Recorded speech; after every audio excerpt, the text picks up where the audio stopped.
Hey everyone. Hope your holidays went great and you're staying dry up in this crazy wet winter we're having. I wrote my paper on coaching philosophy. I've actually struggled more with what word I would use um, for this video than I think when I wrote that paper. But I used the word communication. And the reason I used the word communication is I realized you have to be a great communicator first to get your job in the interview process.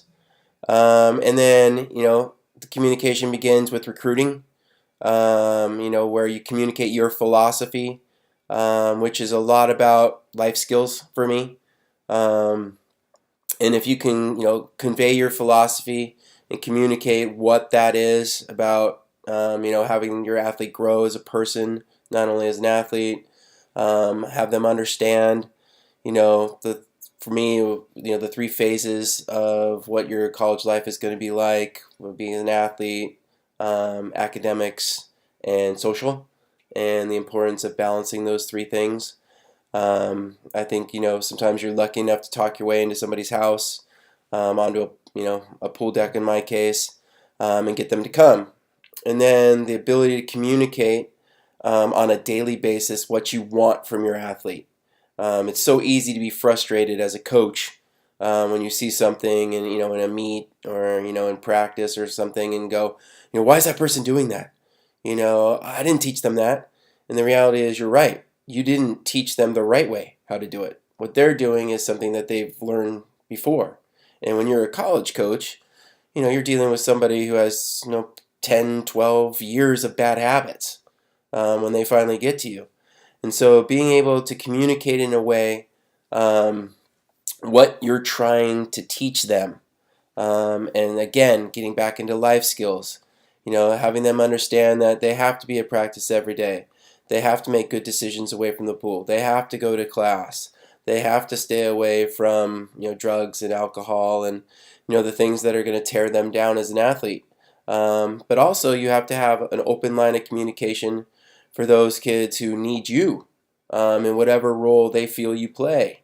And that's really changed over the last 10, 15 years. And it's something that you have to be prepared for. Is there's going to be kids who are they're going to need a lot of your time. There's others that won't need that much.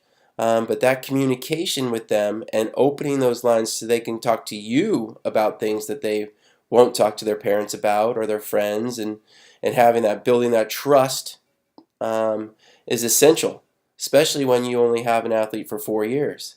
That fear of them as a freshman, and I don't want to talk to coach. He's, oh my God, what if he called me into his office? To where, the seniors have their feet up on your desk and telling you, hey, we should do this today. That's a big process to get there. And if you can get there, that's awesome. I mean, that's what being a college coach is all about, is creating that environment where people feel like they can, be open and honest with you with things that they're not quite comfortable telling other people. And as a head coach, that's a tough deal. They'll talk to the grad assistant, they'll talk to the assistant, they'll talk to everybody, but you. If you can get them into your office in a positive manner as a head coach, you're doing something right. And so, I feel like that's, communication is really such a key part of every aspect of your program, including keeping your job with the administration. So, being able to convey what you need as a coach, how your athletes are doing, how they need to be supported, So communication was the word I just felt really encompassed everything that you need to do as a coach. You know, the philosophy is very intricate, but if you're not able to communicate what that is, then you're going to have troubles in a lot of facets of your program. That's it. Hope everyone's having a great day, and good luck the rest of the semester.